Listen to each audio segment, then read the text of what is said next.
ارجع للسيرة واقرأها فالدولة فرض لا. Sekarang ni kita sembang-sembang santai. Kita duduk cerita ni kan, jangan kita penuhkan dengan cerita-cerita yang kosong. Jadi kita santai-santai, okey? Okey, jadi maknanya sekarang ni kita berada di warung Rumpun Sarikona, betul? Ya. Tempatnya di mana tu? Di Taman Sakit Baru, Okey. Jalan Sultan Alauddin. Oh, di negeri mana tu? Negeri Johor. Alhamdulillah kita berada. Okey, jadi maknanya kita duduk dalam sembang ni kan. Kadang kita pun kepala pun nak sakit sekarang, isu-isu sekarang ni lah. Kan? Hati rasa pedih pun. Hati rasa pedih kan. Orang kita pun kepala pun tak berpusing kan. Apa cerita sebenarnya kan. Okey, jadi kita dengan saudara-saudara kita kan. Ya betul, kita highlightkan masalah Palestin. Okey, kita tahu isu ni memang tengah hangat. Bukan di satu negeri tapi di satu dunia. Semua dunia terkenal secara tak langsung. Alhamdulillah, satu benda yang orang kata dah di-highlight kan tentang Palestin tu. Kan oleh dunia, satu dunia dah tahu dah. Membangkitkan semangat semua Islam kan. Dan pada masa yang sama membangkitkan semangat umat Islam untuk terus berjuang kan. Jadi manalah banyaklah cerita kita dengar tentang Palestin ni kan. Jadi ada yang kata maknanya memang terlalu tertunda dah lebih 75 tahun. Kan. Dan pada masa sama kita pun tahu sejarah yang kita tak tahu kan. Agak-agak cerita yang Palestin ni kan, bagaimana dia boleh bermula kisah-kisah. Itu yang kita tak tahu. Kan, dia duk cerita je. Nama asal dia adalah Tanah Kanaan, iaitu tanah yang telah dijanjikanlah kepada Bani Israel. Okey. Kisah. Waalaikumsalam. Terima kasih. Terima kasih power punya air ya. Baru sebut dah sampai nampak. Jangan sebut lain kali. Jangan sebut lain kali ya. Kelas. Kedai ni memang kelas. Baik. Okey, tanah Palestin tanah dijanjikan kepada Bani Israel pada asalnya. Jadi sejak peristiwa zaman Nabi Musa membawa keluar Bani Israel daripada Mesir, daripada siksaan perhambaan Firaun, keluar menuju ke tanah yang dijadikan atau the promised land lah, di tanah Kanaan, atau di dalam Al-Quran sendiri disebut tanah Kanaan, bukan Palestin. Palestin ni dimodernkan lah. Mengambil sempena nama puak asli di sana, iaitu puak Filistin. Okay. Jadi atas kedegilan, atas keras hati, atas kekufuran puak Bani Israel yang tidak mahu berperang untuk dengan bersama Nabi Musa untuk merampas, untuk menduduki tanah Palestin tu, mereka diharamkanlah untuk selama 40 tahun.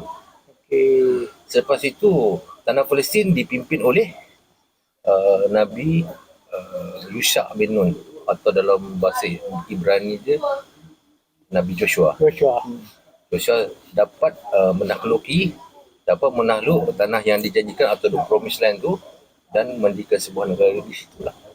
Jadi kerajaan itu berterusan sehingga ke zaman Raja Talut atau Arta Samuel, Nabi Arta Samuel yang bermenantukan Nabi Daud alaihissalam. Kerana Nabi Daud dapat membunuh, dapat juga menjarah satu tempat lagi di Palestin dengan menewaskan Jalut. Kisah ni dinukilkan dalam Quran. Macam mana Daud membunuh Jalut. Dalam Bible pun ada, iaitu David and Goliath. Kisah ni sama lah. Jadi selepas pemerintahan itu diserahkan kepada Daud. Daud tu David tu Nabi Daud lah. David. Dan seterusnya tengah kucuk dengar ni. Lepas tu pemerintahan tu berterusan lah sehingga kepada anak dia King Solomon, iaitu Nabi Sulaiman alaihissalam. Sehingga peristiwa exile. Peristiwa exile ni peristiwa pembantaian Bani Israel tu dan dihalau ke Babylon. Dikeluarkan di Babylon atau ke negeri Parsi di bawah Raja Nebuchadnezzar atau Raja Bukhtanasar. Itu peristiwa exile. Di situlah Bani Israel bercerai-berai. Bercerai-berai ke serata dunia lah. Jadi kebanyakan dia orang tak tinggal lagi di Palestin atau di Kanaan. Dia bercerai-berai sehingga ke Eropah. Eropah, dia berasimilisasi di sana, berhybrid di sana. dan duduk di Iraq Dia dan ni di Iran. bangsa Yahudi ni dia dah sampai ke tahap bercerai yang tu kan. Dia ni dihalau maksudnya kan. Dia dihalau. Sebab apa Dia macam ni. Bangsa Yahudi, Bani Israel is quite different. Yahudi ialah keturunan anak Nabi Yaqub, Yahuda. Secara keseluruhan, the 12 tribe of Israel itu 12 puak. Iaitu 12 anak-anak Nabi Yaqub AS. Yaqub yang Allah Ta'ala gelarkan Israel, iaitu hamba Allah. Al-Isra. Al-Isra itu hamba Allah. Okey. Jadi anak dia ada 12 orang, 12 puak.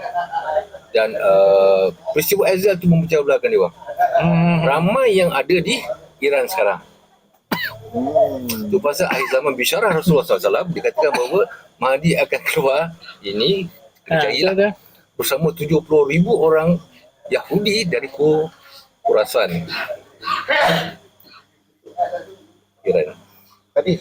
Hadis. Bersama pakaian toyalisah dia, iaitu selendang biru putih dia, akan pergi ke Israel. Akan ikut dan ada jalan Mesir. Itu bisyarah Rasulullah. Itu kita tak boleh nafikan lah. Hadis itu sahih. Jadi okey,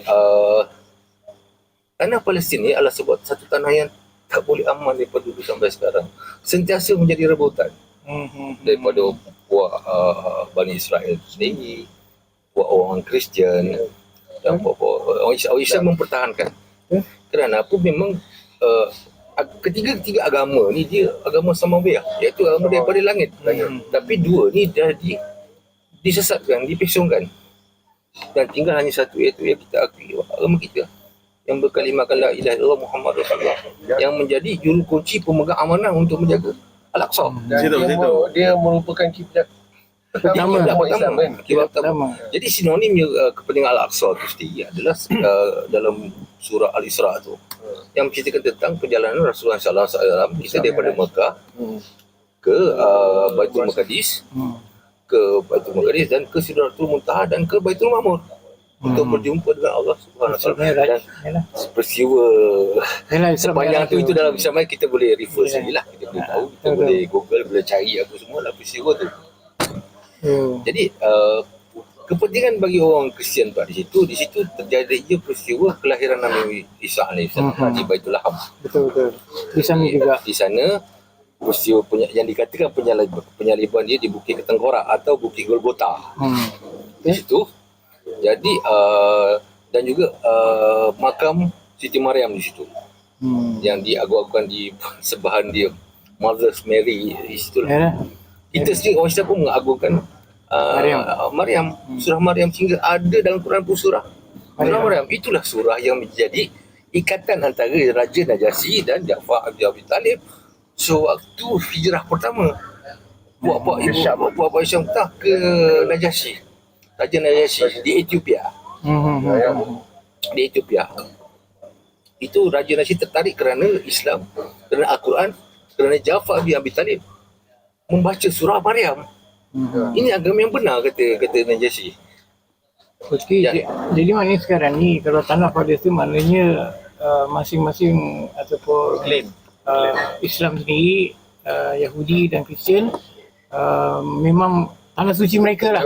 Betul. Tanah suci mereka. Klaim bahawa itu tanah Suci mereka. Jadi mereka terlalu merebutkan. Kan, terlalu merebutkan, tapi tu maknanya yang menjadi masalah sekarang ni adalah isu yang kita nampak je sekarang ni. Mungkin sejarah tu kalau kita cerita orang kampung pun akan ya ke betul. Dia begitu. Pada saya dia tak senang. belajar kan. Kalau kita ikut sejarah, yang pertama klaim adalah orang Yahudi, orang Bani Israel. Kedua, perang salib. Perang salib orang Ya. Nasrani. Selepas ini, lepas perang salib, Zionis masuk, orang yang Boleh. insya-Allah selepas ni Islam akan. InsyaAllah. Itu pasti. InsyaAllah. Itu janji Allah. Yalah, kalau kita tengok apa ni sejarah dunia pun yang memimpin pun barat dan timur lepas barat timur Jadi kesengsaraan orang Palestin ni yang dikatakan pribumi sebenarnya bukan dirasai oleh orang saja. Kita sebagai brotherhood Islam, kita terasa faham pasal kita bukan satu akidah yang sama, tauhid tadi. Kita pegang di situ. Jadi sebenarnya tanggungjawab kita mempertahankan Dekat situ itulah kita semua kita kena mempertahankan pertahankan. wajib sebenarnya. Jadi apa yang kita boleh buat di masa ni sekarang? Boleh tak kita pergi naik kapal terbang, minta pasport untuk visa ke Israel untuk berperang? Tak. Atau sekadar menghantar bantuan. Okey, apa yang saya tahulah apa ada satu sejarah tentang apa Theodore Herzl apa. Theodore Herzl. Dia ni yang pencetus yang Theodore Herzl dia buat satu fahaman ekstrim. Iaitu fahaman keganasan hari ni punca pada dia lah tu. keganasan ni sebab pasal Dia mencita-citakan tak ni, dan dia punya yang anda tahulah, dia punya macam dia punya declaration pada di Basel. dia macam ni. Sweden kan. Dia di Basel dia mendikrikan 10 protokol Zion.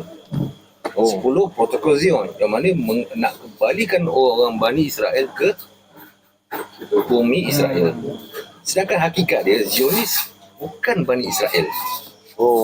Zionis adalah satu Yahudi hybrid dipanggil Ashkenazi. Satu fahaman lain lah. Satu fahaman lain. Dia ada 12 anak-anak Bani Israel. 12 Tetapi Ashkenazi ni yang ke-13 hybrid. Terlebih pula. Dia 12. Dia bukan kacau. Dia macam ni. Asal-asal Zion ni kita balik sejarah tu. Dia berasal daripada bangsa Khazar, iaitu bangsa di Rusia. Bangsa ni tak ada agama. Jadi dia mengambil cendekiawan Islam, Kristian dan Yahudi untuk menjadi anutan. Pasal manusia ada naluri nak bertuhan. Ya kan? Jadi dia orang pun nak bertuhan. Dia bertuhan, dia memilih agama Yahudi. Sedangkan dia bukan orang Yahudi. Dia memilih agama Yahudi. Memilih agama Yahudi, jadi jangan anutan dia. Contoh, awak Cina, bini saya Cina, bini saya Cina, bolehkah saya jadi Melayu? Tak. Hanya pegang agama saja. Begitu juga orang yang Zionis ni. Dia orang Khazar. Dia menganut agama Yahudi. Dia bukan orang Yahudi. Dia tetap orang Khazar. Jadi setelah dia menganut agama Yahudi, dia beranak dah berketurunan menganut agama Yahudi. Jadi dia orang bertebaran sehingga ke Eropah, sehingga ke Scotland. Dia orang menganggap bahawa dia orang bangsa Yahudi, tapi bukan.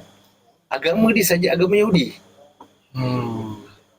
Sebenarnya dia bukan Yahudi yang ortodoks, yang original adalah yang ada di Israel sekarang, iaitu buat Naturi Karte dan Agoda Israel. Yang pakai kod yang rambut pakai kopi, gending. yes, yang rambut keriting. Itulah dia, ortodok Yahudi. Yang pakai songkok atas tu kecil. Itu bukan. Itu bukan. Itu apa dia pakai shima. Dia pakai topi koboi. Bukan. Tak, topi koboi yang pakai itulah. Itu koboi ortodoks. Yang pakai kopiah kecil tu. Macam putu piring Itu memang macam kita pakai kopiah lah. Macam ada kecil lah. Nothing more lah. Macam ada kecil. Itu hanya tradisi dia lah. Okay, jadi kita berbalik kepada isu sekarang ni, kita tengok bahawa kan, kita tengok macam Manta cakap tadi, telah jatuh satu kewajipan bagi semua umat Islam untuk mempertahankan tanah Palestin tu. Tapi apa yang kita nampak sekarang, realiti yang ada sekarang ni, bahawa umat Islam di seluruh dunia, terutamanya pada pemerintah ataupun ketua-ketua tentera, tidak mahu bersama untuk membantu Palestin. Agak-agak apa yang membuatkan mereka menjadi begitu? sebab Malaysia Madani. Malaysia Madani. Itu bagi Malaysia. Tapi bagi negara-negara lain tu, Dia macam ni, pada anak senang je. Kalau kita ambil contoh United Nations tu sendiri. Apa kata United Nations tu, kita assimilatekan United Nations tu sebagai daulat Islam. Yang mana negara-negara yang ada kuasa veto itu adalah terdiri daripada Majlis Syura. Majlis Syura tu kata, Malaysia, Pakistan, Mesir, Afghanistan, Syria, hantar tentera pengaman dekat Palestin. Sebenarnya paling rosak daulah. PBB tu kita tukarkan. betul? Daulah Islam dunia. Settle. Ya, tapi benda yang hari ni umat Islam tak mampu untuk bantu rakyat Palestin hari ni Pemikiran dia. sebab jelah salah satu pemikiran dia sekular kan. Tapi yang lebih faktanya ternampak hari ni sebab negara sepadan. Yalah. Negara sepadan ni yang okey, contohnya lah macam di sekeliling Palestin tu adalah Qatar lah, ada macam-macam negara orang Arab kan. Dia bila dia kata dia menutup saja laluan, dia menutup sepadan dia, kita di Malaysia ni tak nak minta sana. Yang kita tersekat walaupun kita ni ada niat untuk menolong. Itu pasal pentingnya daulah. Terbelenggu dengan ni kan. Itu yang pentingnya daulah. Bila ada daulah, tak ada sepadan. Contoh macam saya cakap tadi, cuba kita assimilatekan daulah Islam tu dengan PBB. PBB kata hantar pengaman. Semua negara termasuk Malaysia pun hantar. Ya dah. Di Somalia pergi, di Bosnia pergi. Jadi kenapa negara Islam yang dikatakan OIC Tengok saja. tidak bertindak bagi IC. Dah tengok.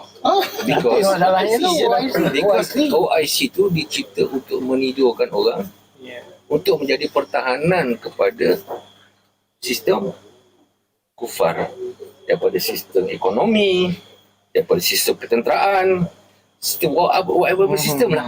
Jadi pertahanan bagi orang kufur. Yang mana kita nak salahkan, tepuk dada, tanya. Okey, macam yang abang cakap tadi, solusi hari ni yang kita nampak adalah wujudkan daulah. Daulah betul. Daulah Islam lah. Jadi saya sebagai rakyat biasa lah, saya nak tahu kan, okey, kita bertengok daulah Islam, tapi kita nak tahu macam mana cara untuk wujudkan daulah tu, untuk bina daulah tu. Sebenarnya yang perlu diperbaiki pada saya lah organisasi OIC itu sendiri. Organisasi perlu diterajui oleh orang yang benar-benar memperjuangkan tentang Islam. Pasal OIC itu sendiri negara yang punya kekuatan, pertama daripada segi ekonomi. Minyak OIC yang kontrol. Sedangkan minyak negara sekarang, zaman sekarang ni, minyak adalah sumber komoditi nombor wahid, nombor satu. Masalah dia yang saya nampak lah. Pemimpin-pemimpin ni yang tak nak. Ya, itu saya cakap tadi. Tak nak. Itu saya cakap tadi. Sebab dia orang mungkin ada kepentingan dia orang kan.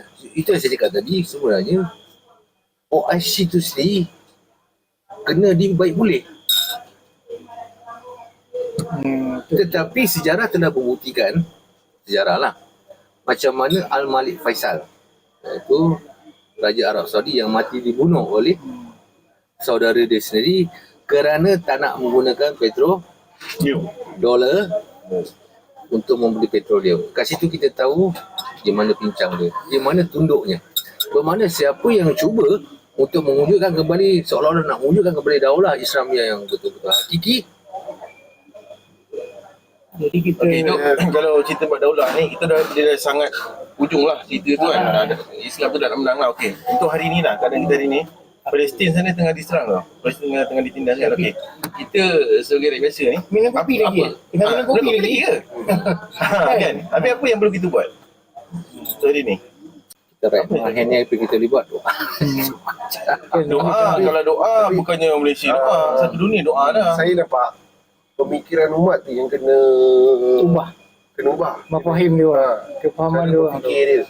Tak adalah terbelenggu dengan ikatan-ikatan Soviet, terbelenggu dengan OIC, PBB 6 tu. Jadi Kalau harap pemimpin memanglah dia orang ikatan tu, memang dia orang pegang kuat sebab dia orang ada manfaat dekat situ. Secara dasar dia, kalau ikut itu metod materi Rasulullah punya dakwah, memang betul lah. Itu memang satu benda yang kita kena ikut step by step. betul. Yelah bagaimana? Itu kalas, itu tak ada perayaan lah. Macam kita tengok macam mana sebelum Rasulullah SAW menubuhkan daulah di Madinah, kita tengok apa yang baginda buat. Ya. Kan? Jadi kalau kita tahu bahawa dakwahannya secara kecil-kecilan dulu. Ya. Kemudian Pertama dia kuatkan akidah kan. juga akidah. Yang penting akidah. Kan? Kalau kita tak ada kesedaran kita hubungan dengan Allah, kita takkan mantap. Dan akidah tu kena betulkan itu kan. Jadi kita tengok macam mana naik. Ya. Kita tak nampak pun dia buat kerja kan. Macam mana Rasulullah membentuk umat ataupun rakyat ketika tu, tiba-tiba kita tahu Madinah tu dah ada daulah dah. Silap dia membentuk umat dekat rumah Akam bin Abi Harkam. Ya betul. Ahmad Arkam, Abi Arkam. Yang bagaimana daripada kecil tu, daripada 1/3 macam ganda-ganda kan. Akhirnya menjadi satu, kita pun yang di Madinah sendiri pun terkejut. Yalah, dia menghantar Mus'ab bin Umair Ya, ke betul. ni kan. Ya, jadi kita sekarang sebenarnya memang tugas kita tu memang kita nak ikut Tariqah Rasulullah. Jadi maknanya macam Anta cakap tadi, pemikiran orang tu kena betul kan? Yalah. ya, daripada tu kalau orang kata kalau sampai satu masa macam Palestin sendiri senampang video gini pun tak heran, malah dia alu-alukan pasal syahid. Yalah. Okey. Pasal tauhid dah kuat. Okey, satu soalan lagi. Dah kuat. Okey. Jadi kita ambil situasi kat Palestin sekarang, diorang memang ditindas kan, ditindas dan diorang mengharapkan sesuatu daripada umat-umat Islam. Tolongan, Kan? betul. Okey. Jadi kalau kita cakap orang Palestin lah. Okey, orang Palestin. Sekarang ni kat Malaysia ni kita orang tengah buat pemikiran. Dia orang terima tak? Dia terima. Dia orang mahukan sesuatu. Dia orang tak akan terima. Kau tengah buat pemikiran. Tak boleh. Aku nak something. Okey, tak apa. Apa benda yang kita nak buat? Sekarang Apa okey. benda yang kita nak? Dia nak tentera lah kan. Nak tentera. Sekarang ni okey satu. Kita itu negara haram Yahudi, dalam tu ada orang Islam yang dikatakan orang Hamas ke Palestin ke kan. Mustahil ke tak mustahil pemikiran dia orang. Mustahil atau tidak pemikiran pemimpin dia orang dulu. Yang pertama yang kita nak tahu. Betul. Kenapa harus kita daripada luar yang nak kena pergi ke sana? Kalau itu begitu bukan cerita, bukan pasal apa. Ini persoalan yang kita nak tanya. Adakah dia orang duduk dalam Palestin sendiri berfikiran macam kita di sini?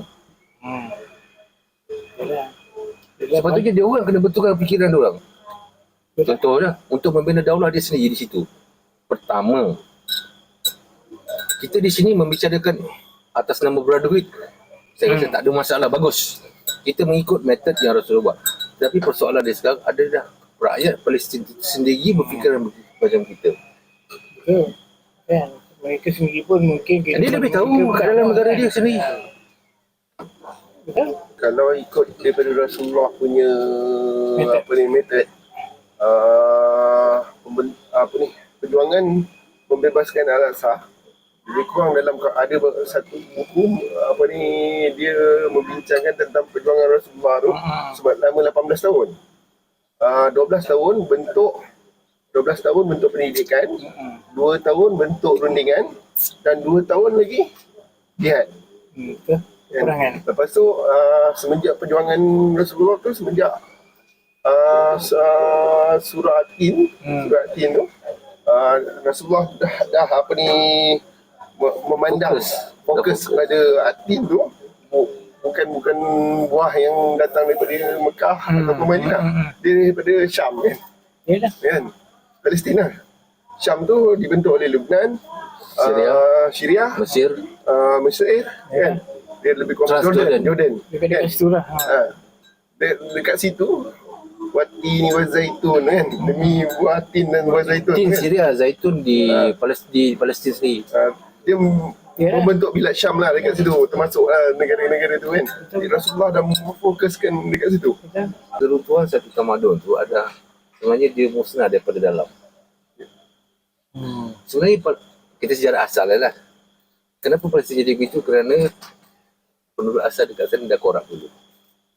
Dengan pakaian kod. Dia duduk di Mediterranean. Dia dah mula ikut cara barat. Dengan mudah kapitalis masuk, orang Yahudi kapitalis yang dikatakan pilgrimage, penghijrah untuk melawat Baitul Maqdis, bawa wang. Dia korup di situ. Bahana yang dapat anak cucu dia. Okey, itu tok nenek punya masalah. Cucu lah. Pemikiran dia orang pun dah Tapi takkan nak salahkan cucu kan. Dia dah hidup macam itu, lahir dah pernah pulang, takkan kita kata ni semua salah nenek kau. Aku baru lahir kan. Jadi kita nak cerita dia dah dalam masalah kan. Sekarang kita balik pada negara kita pula. Masalah tu nenek kita dalam contoh membawa fahaman sekular, kita pula yang terpaksa memikir cara mustahil untuk kembalikan daulah. Itu juga dia orang Palestin. Berjaya tak kita sekarang? Sebelum mana lagi? Sama. Kalau macam Anta cakap tadi, Cuma nasib Palestin tu kurang baik. Orang Palestin boleh ke terima tindakan yang kita tak tolong dia kan. Kalau ikut Profesor Dr. Abdul Fattah, dia merupakan dia merupakan orang Palestin yang diusir. Dia kata Palestin tak memerlukan anda di sini. Yang dia perlukan pemikiran anda untuk membebaskan kami daripada luar. Kan? Dia suruh seolah-olahnya kita memberi semangat dan kita mencari cara-cara untuk bagaimana membantu dari luar. Sebab tanah yang diberkati dah. Dia orang memang berperang untuk syahid kan. Menang atau syahid kan. Kedua-dua ni kebaikan. Jadi dia lebih kalau ikut Allazi barakna haulah kan. Yang kami berkati sekeliling ni. Dia membentuk circle sebenarnya.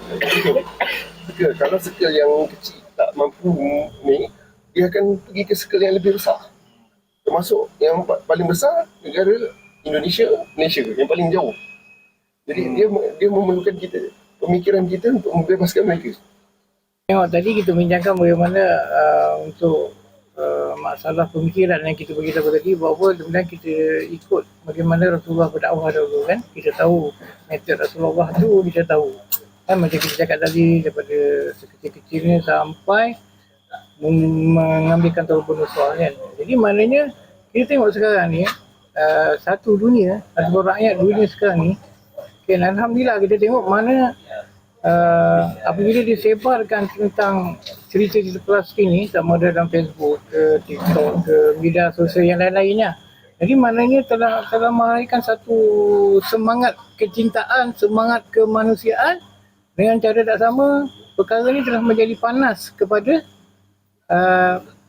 owner-owner yang FB sendiri. Maknanya contoh, sampai kita tahu sekarang banyak Amerika sendiri kan, FB TikTok ditutup kan. Ada Malaysia tak ketinggalan lah, ada juga yang kita kena semua. Jadi nampak sangat tu, maknanya walaupun kita menggunakan media sosial sekarang ni, mereka dah mula gerun. Dah mula takut kan? Jadi satu senjata ampuh.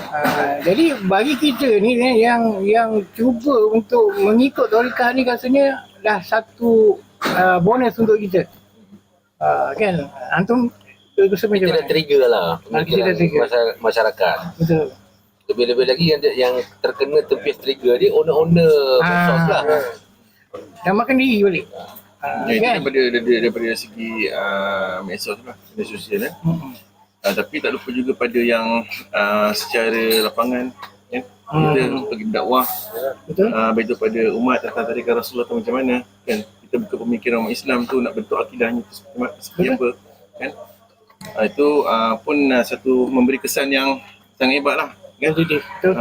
Jadi dengan benda-benda macam itu, rakyat lebih terbuka dan rakyat sedar, lalu sebarkan dalam medsos, dan benda tu memberi kesan pada pihak kufar lah. Dia orang nak cuba hapuskan dengan buat medsos, dan dia orang sendiri terkena lah benda tu. Betul. Jadi usaha kita alhamdulillah makin berkembang dan harap Makin nampak sinar dia lah. Sinar kan. Isu ni pun membangkitkan semangat Islam. Jangan fisabilillah tu. Kita kena letak yang betul dalam pemikiran dia. Betul. Bila pemikiran dia betul, tindakan dia pun betul. Apa yang sepatutnya dilakukan kan oleh umat Islam sendiri di masa ini kan. Sebab lahirnya tindakan daripada pemikiran. Betul. Satu pemikiran dia tak boleh jalan. Pelaksanaan dia akan kucak-kacir. Kan sekarang ni lalu macam kita media sosial ni membantu kan. Jadi mungkin kita memang banyak kekangan kan. Itu tak boleh, ini tak boleh. Kan? Kan kita nak berjumpa dengan yang tuan besar pun, dengan tentera pun masalah. Buat acu tak acu, layan tak layan, lainnya tak besar lah. Dia nak jumpa kita, dia kecil. Dia punya pangkat tu besar. Tapi pemikiran dia masih kecil. Itulah kita sama-sama lah kita teruskan usaha kita ni kan. InsyaAllah. Jumpa rakan-rakan sahabat keluarga apa saja. Kita doakan saudara-saudara kita dekat ya, sana kan. Betul, insyaAllah. Kita memang sentiasa doa, terutama dalam solat kita kan. ataupun di luar solat, kita jangan lupa untuk doa untuk mereka tu. Kan, jadi kita sama-sama kan, yelah kan, kita masalah ni memang kita rasa kena cubit peha kiri, peha kanan Ya, terasa. umat Islam tu satu tubuh. Ya betul kan. Antum pergi macam mana? Sama lah sebenarnya apa yang kita buat ni membicarakan tentang permasalahan yang mana kita akan sampai satu tujuan, banyak pemikiran umat kena ubah kepada fikrah atau cara-cara dakwah Rasulullah untuk mendirikan sebuah daulah Islam. Betul kan? Itu memang kita tak boleh nafikan lah. Maksudnya metod yang Rasulullah susun tu bukan yang sebarang Rasulullah buat. Betul. Itu semua daripada sang pencipta kita. Ya. Betul kan? Kalau pada Itu sebenarnya. kalau itu pada sebenarnya. dalil pun kita tak bukan. Tapi kita sebagai umat, kita harus tingkatkan usaha lagi lah untuk mengikut, menajamkan lagi.